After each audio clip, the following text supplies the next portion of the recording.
Basi nikamwona dada yule anakuja afu amevaa kichupi ndani ya usingizi, anakuja chendo tunaoana. Nilipoamka nikasema shetani hili, ujaji gani huo, hauna maana. Umeelewa? Wewe usije ukaona hivyo mnakamatana ukasema utamwona binti atakuja amejistiri, umeona, alafu kambia basi inshallah usije ukanigusa nioe, ujue hapa penyewe. Kuna mtu alifanya istikhara, ile kufanya istikhara akaota anadumkia kwenye shimo, akatokea mwanamke amevaa hijab zake akamdaka. Haufi bwana, pole. Kutizama kitu kiko ndani ya nikabu ni yule mchumba wake, akamdaka. Akaniambia shekhi, nimeota hivi. Nikamwambia kaoe, huyo atakubeba maisha. Yani ninavyosema na maduka Kariakoo hatari, na yule mke wake kama wameoana jana tu, wanapendana hatari. Muokozi si uokozi huo jamani, ndoto safi. Kwa hiyo sasa jambo la kwanza ni kuona usingizini, kuona kheri au kuona shari. Jibu la pili, ukishafanya istikhara, habari inakuja katika moyo. Moyo inawezekana mtu ulimpenda mpaka anakuzimua akili, umechanganikiwa, lakini baada ya kufanya istikhara ukiamka moyo mweusi, moyo mzito, umtaki tena, ndio unajikuta mimi basi bwana, mimi sitaki tena. Wewe si ulikuwa unatu hapa tula, basi mimi sitaki tena, mimi basi tu. Mapenzi yanaondoka hapo, ujue akufai hata kidogo. Mwanamke mmoja kule Kiwalani, ustadhi mmoja akataka kuja kumuoa, tukamwambia fanya istikhara. Alikuwa muda wote mimi anioe tu bila, nikamwambia ngoja ufanye istikhara. Dada mmoja ya Kisingida alipofanya istikhara kaota kanyeshewa na mvua mpaka kafa. Alivyoamka asubuhi asema bwana, kama ndo hayo madude mlionielekeza kuswali, hata sio mtu wa dini, lakini Allah kamuonesha eti mtu wa dini na hijabu zake anaenda kichwa mchunga. Akakataa, akasema mimi naona pengine nitapatwa na mtihani asinioe huyu. Basi wallahi wale maustadhi wenzangu wasema amna mama, ni ibilisi tu, waeni washachukua mahari. Nikamwambia jamani, mnamfanyia khiana binti huyu.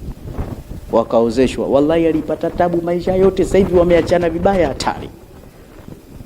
Mwanamke alikuwa mzuri, kamdistro, kachakaa. Yani mwanamke alikuwa na hijabu zake, katoa hijabu, sasa hivi maskini anauza mama ntirie. Yule bwana karibu dini yake, dini imekufia mikononi mwake. Kambia mashekhe, nyinyi masuhuri, nishakwambieni mmemtokomeza mtoto pale. Hilo ni jambo la pili la istikhara. Kwa hiyo majibu moyo. Na inawezekana mtu alikuwa anakuambia dada vipi, biazi na mambo, afu wewe mwenyewe tuheshimiane, hata mtuheshimiane,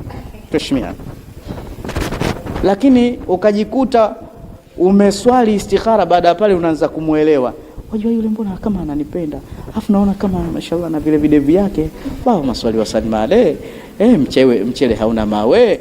Unaanza kuelewa, umeelewa, unaona ule utani tu, unaanza kuja kumfanya kaka, samahani bwana kama nilikukera. Basi bwana mimi nilikuwa siigizi, lakini basi nishakuona. Amna bwana, mbona kwa hivi sasa, mbona kama ndio hivyo, mbona unaanza tena, mimi naona kama namtaka, au sijui kaniwekea kitu hapa. Ujue hiyo ngoma ilikubali. Tumeelewana na nikwambie istikhara haiwezi kuwa different. Eti huyu aswali ikubali, huyu aswali isikubali, hapana. Yani ikikubali kwa huyu lazima. Hivi vitu vya kitaalamu hivi, hakuna ile kuvutana, mimi nimekubali, mimi haijakubali, uongo huo. Njia ya tatu ya mwisho, kama hujaona katika usingizi, moyo haujapata taarifa, njia ya tatu ya mwisho ni lile jambo kwa jepesi au kwa zito.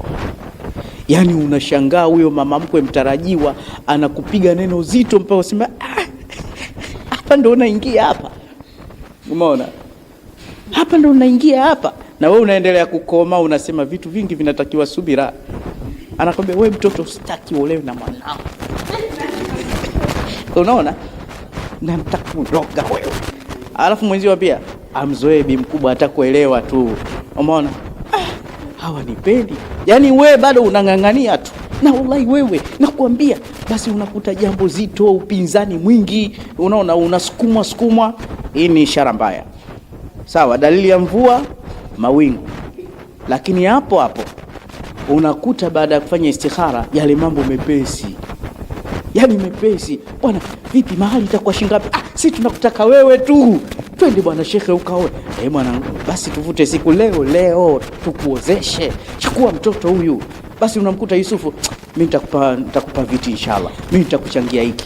Mara unamkuta Sheikh Osman naye kakohoa. Shekhe una kitanda, huna kochi, mimi nitatoa mzigo, mimi nitakaoe tu. Ujue hilo jambo limesibu, kachukua.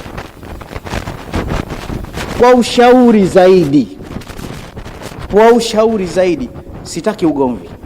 Maana kuna mwingine ashaanza, sasa yule wangu hatujaswaligi istikhara.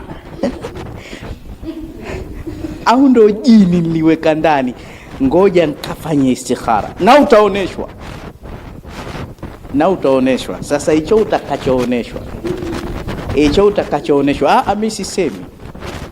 Nitakupa njia yake ili kiwe sawa. Tutafute kwa namba hizi hapa.